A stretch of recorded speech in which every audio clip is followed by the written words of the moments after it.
오늘 우리에게 주신 하나님의 말씀은 잠언 18장 12절 말씀입니다. 자, 우리 같이 암송했던 말씀입니다. 4월의 말씀 시작. 사람의 마음의 교만은 멸망의 선봉이요 겸손은 존귀의 길잡이니라. 잠언 18장 12절 말씀. 아멘. 우리 6월달 성과 암송해 보겠습니다. 베드로와 요한이 대답하여 이르되 하나님 앞에서 너희의 말을 듣는 것이 하나님의 말씀을 듣는 것보다 옳은가 판단하라. 우리는 보고 들은 것을 말하지 아니할 수 없다 하니. 사도행전 4장 19절에서 20절 말씀. 아멘. 우리 양옆에 분들하고 인사하겠습니다. 인사만 잘해도 사랑받고 형통하게 됩니다. 지난 시간에는 멸망의 선봉인 교만에 대해서 말씀을 드렸습니다. 교만은 어디서 비롯된다고 그랬습니까? 이기심, 건강한 이기심이 있다고 그랬어요. 건강한 이기심은 나를 보호하고 나를 지키기 위해서 건강한 이기심은 모두에게 있습니다. 나쁜 것 아닙니다. 그러나 시간이 지나면서 지나친 이기심, 너무나 자기밖에 모르는 이기심은 어떻게 됩니까? 다른 사람을 무시합니다. 업신여깁니다. 그리고 그 사람에게 어떤 축복과 특권이 주어졌을 때 안하무인이 되기 쉬울 때 패망으로 이끌음을 말씀드렸습니다. 그 대표적인 사례가 요셉이었습니다. 요셉은 채색 옷을 아버지가 입혔다고 그랬어요. 여러분, 채색 옷에 대해서 제가 사도행전 강의를 하면서 루디아가 자주 채색 옷 사업을 하는 사람이라고 그랬어요. 상류층에만 입는 옷이었습니다. 사실 요셉은 막내 아들이 아니었습니다. 12아들 가운데 11번째 아들입니다. 그렇다면요, 채색 옷을 요셉에게 입힐 때 뭐라고 얘기했어야 됩니까? 아빠, 나 이거 부담스러워요. 우리 막내하고도 요셉, 베냐민하고도 좀 나눠 입혀주세요 한다든지, 아니면 저 형님들하고 같이 입게요 했어야 되는데 늘 그것을 입고 다니면서 뻐기고 자랑하고 잘난 척하다가 마침내 그 형님들이 목양제에서 어떻게 목양을 하는지 살펴보라고 했을 때 그는 그 채색 옷이 벗김을 당하고 굴욕의 시간이 시작되는 것에 대해서 말씀을 드렸습니다. 또 만약에 요셉이 계속해서 그러한 혼자만 축복을 누리고 특권의식에 사로잡혀서 만약에 그런 방법과 수단으로 애굽의 총리가 되었다면 어떻게 됐을까요? 그는 역시 자기밖에 모르면서 심히 인류 역사 이래로 가장 부패한 총리가 되어서 아마 사형당하지 않았을까 그렇게 생각을 합니다. 그러나 하나님은요, 이거 하셔야 돼요. 하나님이 쓰시려고 하는 사람은 겸손한 사람을 쓰십니다. 따라서 합시다. 하나님이 쓰시는 사람은 겸손한 사람을 쓰십니다. 자, 오늘은 겸손에 대해서 집중적으로 말씀드리겠습니다. 첫째, 겸손은 자랑하지 않습니다. 여러분, 요셉은요, 자기가 꾼 꿈에 대해서 자랑을 했어요. 곡식단 11단들이 말이지 전부 나한테 절을 하던데 그게 말이나 됩니까? 해와 달과 별들이 다 나한테 절을 한다고. 여러분, 그 말 들었을 때 형님들이나 또는 어머니 아버지들, 우리가 너한테 절한단 말이냐 이놈아 하면서 말이죠, 뭐라고 했습니다. 여러분, 정말 자기만이 가지고 있는 것은 때로는 감출 줄 알아야 됩니다. 여러분들 사람들 앞에서 어느 때 사람들이 그 사람하고 거리가 멀어집니까? 자랑질할 때입니다. 우리 옆 사람하고 얘기합시다. 자랑질하지 맙시다. 여러분, 돈 자랑하면 안 됩니다. 건강 자랑하면 안 됩니다. 너무 자식 자랑하면 안 됩니다. 또 외모 자랑하면 안 됩니다. 여러분, 자랑을 해서 상대방한테 거의 인정받는 일이 없습니다. 자랑하면요, 그래 너 잘났다, 네 팔뚝 굵다 그렇게 말을 듣지, 자랑하면요 멀어집니다. 그러나 자랑할 것은 있습니다. 뭘 자랑하면 사람들이 마음을 얻을까요? 연약함을 자랑하십시오. 저는 부족합니다. 저는 연약합니다. 저는 모자랍니다. 저는 이러이러한 부분이 아픕니다. 얘기하면요, 사람들은 그 연약함 때문에는 실족하지 않습니다. 아, 저런 것 때문에 고생하는구나, 힘들었겠구나 하면서 말이죠, 상대방의 마음을 얻을 수 있습니다. 자랑을 하려면요, 어떻게 될까요? 주 안에서 자랑을 해야 됩니다. 하나님께서는요, 사람을 다듬어 쓰시는데 어떻게 쓰십니까? 두 번째로는요, 겸손은 연단의 과정을 겪는다는 것입니다. 인간의 본성은 태어나면서부터 이기적이고 자기밖에 모릅니다. 그래서 나나나나 합니다. 그런데 성장하면서 나만 아는 것이 아니라 너를 알게 되고 당신을 알게 됩니다. 우리 아이들이 자라나면서 어릴 때 가장 학교에 들어가면서 부를 합니까? 어버이날, 어버이에 대한 감사 편지를 쓰라고 할 때 비로소 처음으로 남을 생각하게 됩니다.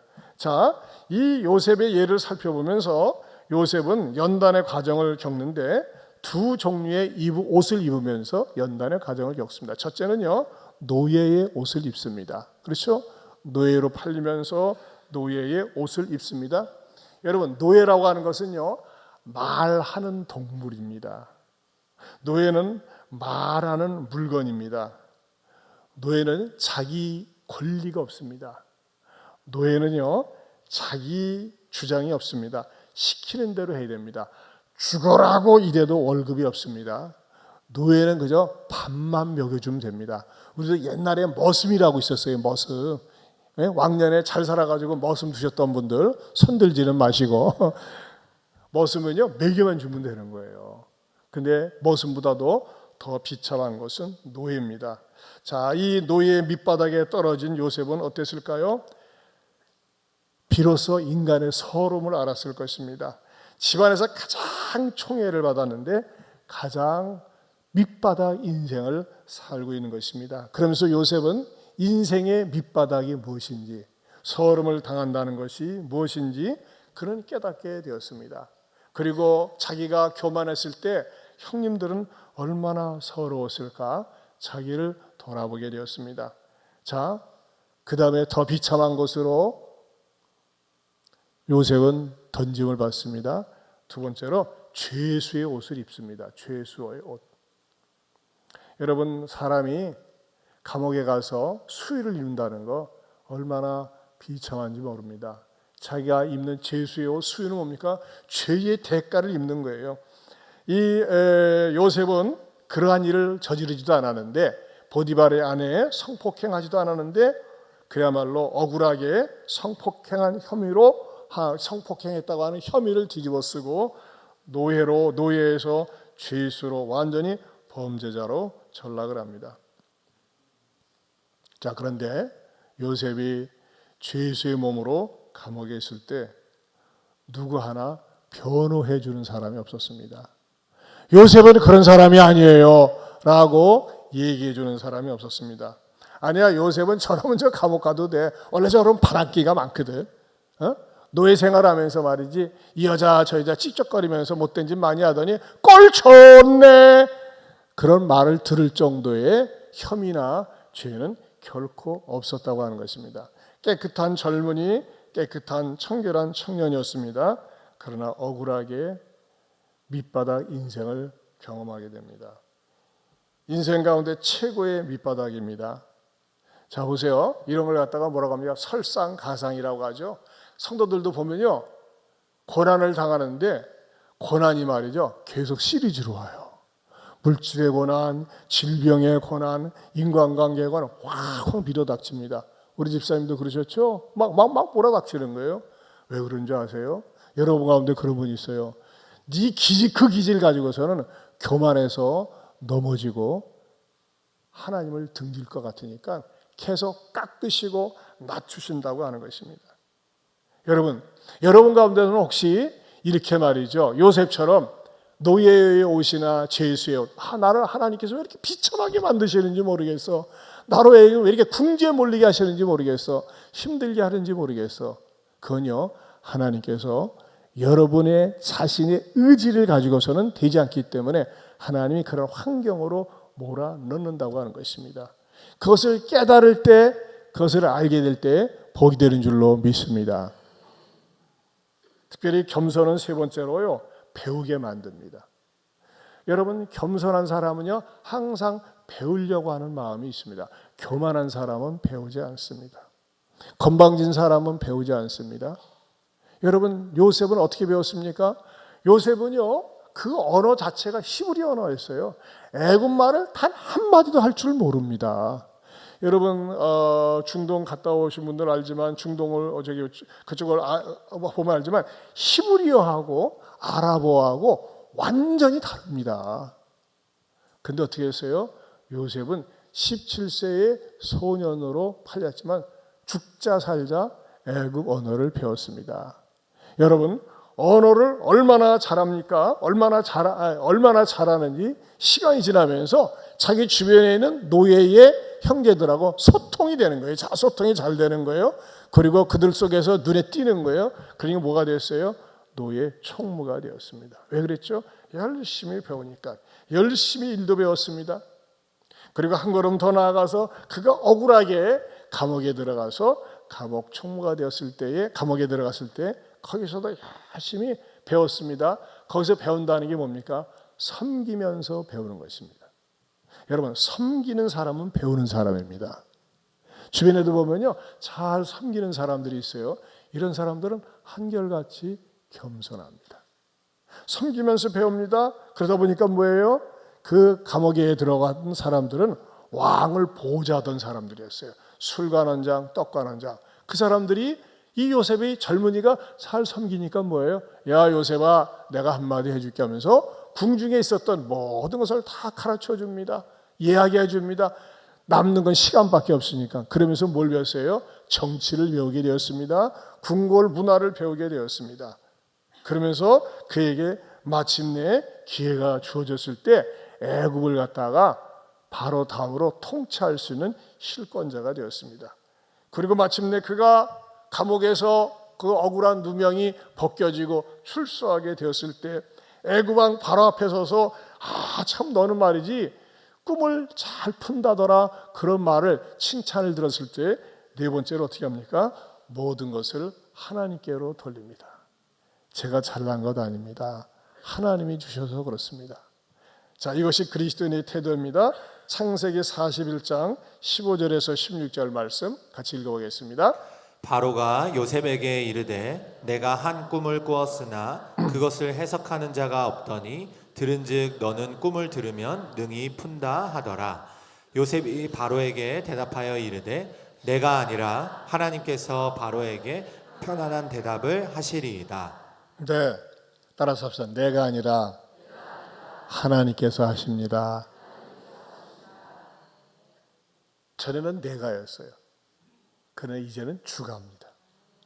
따라서 합시다. 내가 아니라 주가 하셨습니다. 참 이 요셉이 이렇게 변화가 되었어요. 그리고 여러분, 참 요셉은 옷이라고 하는 관점으로 보면요, 참 성경이 굉장히 재미있습니다. 채색 옷에서 노예 옷으로, 노예 옷에서 죄수의 옷으로, 그리고 하나님께서는요 마침내 가장 좋은 옷을 입히십니다. 어떻게 해요? 다섯 번째로 세마포 옷이 입혀진다고 하는 것입니다. 얼마나 신기하고 신비로운지 모릅니다. 그가 나중에 총리가 되면서 어떻게 됩니까? 창세기 41장 41절에서 43절 말씀 같이 읽어보겠습니다. 바로가 또 요셉에게 이르되 내가 너를 애굽 온 땅의 총리가 되게 하노라 하고 자기의 인장 반지를 빼어 요셉의 손에 끼우고 그에게 세마포 옷을 입히고 금 사슬을 목에 걸고 자기에게 있는 버금 수레에 그를 태우매 무리가 그의 앞에서 소리 지르기를 엎드리라 하더라. 바로가 그에게 애굽 전국을 총리로 다스리게 하였더라. 요셉이 마지막으로 입은 옷이 뭐였어요? 세마포 옷이었습니다. 뭐예요? 최고로 존중받는 옷입니다. 이거 아세요? 요한계시록에 보면요, 하나님의 백성들에게도 세마포 옷을 입히십니다. 여러분의 인생 가운데서요, 한번 제가 잠언 18장 12절 말씀 가지고 지난주와 오늘에 걸쳐서 말씀을 드렸어요. 우리 다시 한번 암송해 볼까요? 사람의 시작. 사람의 마음에 교만은 멸망의 선봉이요 겸손은 존귀의 길잡이니라. 잠언 18장 12절 말씀. 아멘. 여러분들이 지금 어느 옷을 입고 있다고 생각을 하세요? 채색옷? 노예옷? 죄수옷? 세마포? 그러나 여러분, 하나님께서는요 우리들에게 시련과 연단, 때로는 아픔, 고통을 주시는 이유는요 하나님이 나를 낮추시고 겸손하게 하시고 마침내 행복을 주시기 위해서 그러시는 줄로 믿을 수 있기를 축원합니다. 여러분, 우리의 삶의 목표가요 하나님 더욱더 겸손하게 살길 원합니다. 말이 겸손하고 태도가 겸손하고 삶의 모든 영역에 있어서 겸손하길 원합니다. 이런 마음을 가지고 살고 이런 마음을 가지고 기도할 때 하나님께서는 그 사람에게 영광의 세마포옷을 입혀주십니다. 그렇지 않으면요 우리는 실족하고 넘어질 수밖에 없어요. 사랑하는 성도 여러분, 어떻게 살길 원하십니까? 정말 우리가 하나님, 우리가 날마다 숨을 쉬는 순간마다 하나님 앞에서 겸손하게 살아서 하나님 앞에 요셉처럼 축복의 통로가 되게 하여 주시옵소서. 우리의 기도 제목 될 수 있기를 축원합니다. 우리 다 같이 일어서서 212장 부르겠습니다.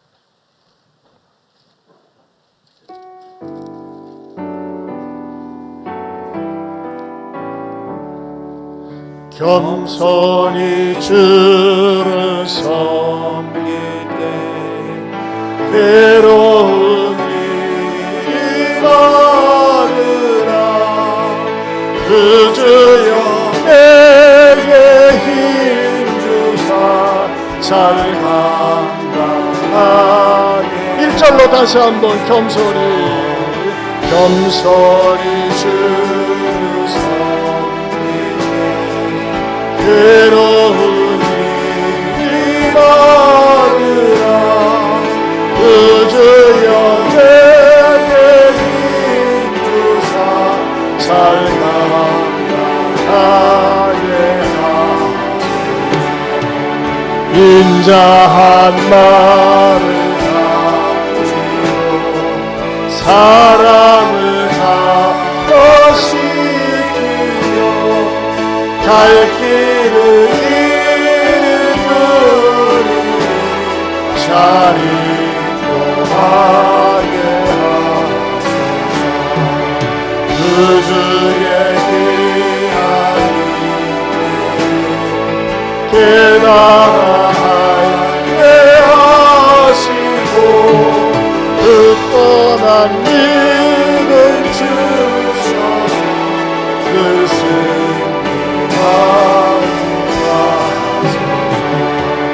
상대의 영광 주사 소망이 되게 하시며 그 주와 함께 살면서 참 영광 얻게 하소서.